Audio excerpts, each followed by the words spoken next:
হুম, হ্যাঁ হ্যাঁ হ্যাঁ হ্যাঁ, ভিডিও। সব রেকর্ডিং হয়েছে। হ্যাঁ না না, তো এখনো হয়নি, এখন হবে। তোমার নামটা কি একটু বলো না? ও, আমার নাম সুব্রত অধিকারী। কোথায় বাড়ি তোমার? আমার দক্ষিণ খাগড়াবাড়ি। আচ্ছা আচ্ছা, এখান থেকে কতটা দূর? এইখান থেকে আমাদের বাড়ি, হুম হুম। এখান থেকে আমাদের বাড়ি 3 কিলোমিটার। আচ্ছা আচ্ছা, তুমি এই নদীতে স্নান টান করো? হ্যাঁ, আমি নদীতে স্নান টান করি। আচ্ছা আচ্ছা, আগে আগে কীরকম ছিল? আগে তো সমতলই ছিল। কোন জায়গা থেকে শুরু হলো প্রথম? এই কিছু দূর সামনে, এই যে কীরকম জায়গাটা দেখো? জায়গাটা, ওই যে ওই যে মানুষটা দাঁড়িয়ে আছে, সাদা মানুষটা, হ্যাঁ হ্যাঁ হ্যাঁ, ওইখান থেকে শুরু। ওই যে সাদা বাড়িটা দেখা যাচ্ছে?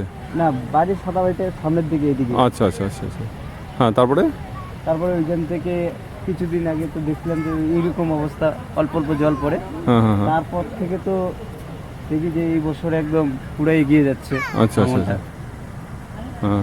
তো কোন জায়গাটা কীরকমভাবে সামনে, এর সামনেটা কীরকম আছে যেখান থেকে এখন তো জলপ্রপাতটা দেখা যাচ্ছে? এই যে জলপ্রপাতটা আমরা দেখতে পাচ্ছি, সামনে তো জল পড়তেছে, তার একটু আগে গিয়ে আবার গভীর পাওয়া যাবে। হ্যাঁ হ্যাঁ হ্যাঁ আর তার একটু আগে গিয়ে আবার বালি চর পাওয়া যাবে। হ্যাঁ। পাওয়ার পরে তার মানে এখানে এখন একটা শক্ত মাটি দেখা যাচ্ছে, শক্ত মাটি দেখা যাচ্ছে।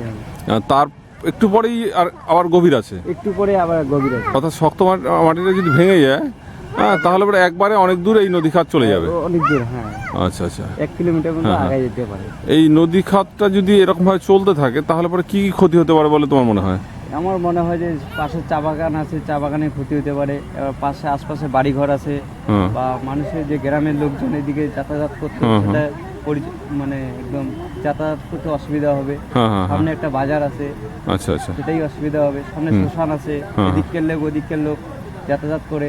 হুম হুম, সেটা করতে পারবে না, অর্থাৎ এর জন্য পরবর্তী সময় হয়তো দেখা যাবে একটা নতুন ব্রিজের দরকার হচ্ছে। একটা ব্রিজের প্রয়োজন, অতি প্রয়োজনীয়। আচ্ছা, এই যে এখানে চা বাগানটা যেটা দেখা যাচ্ছে, সেটার কি ক্ষতি হতে পারে বলে তোমার মনে হয়? সেটা মানে নিয়মিত পরিমাণে এখন জলের সংকট দেখা যাবে। হ্যাঁ হ্যাঁ হ্যাঁ, তারপর জল, অর্থাৎ জলস্তরটা নিচে নেমে যাচ্ছে, তাই তো?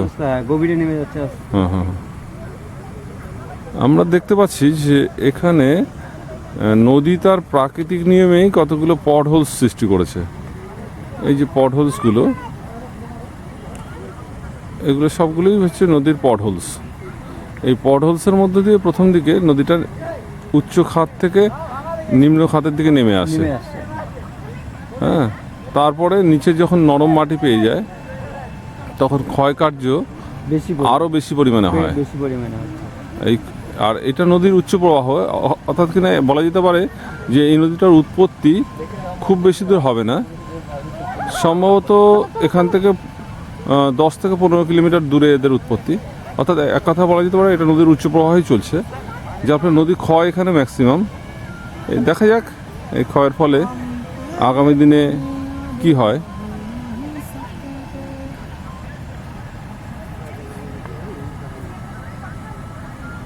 ঠিক আছে, আপনাকে যথেষ্ট ধন্যবাদ, আচ্ছা। রাখছি।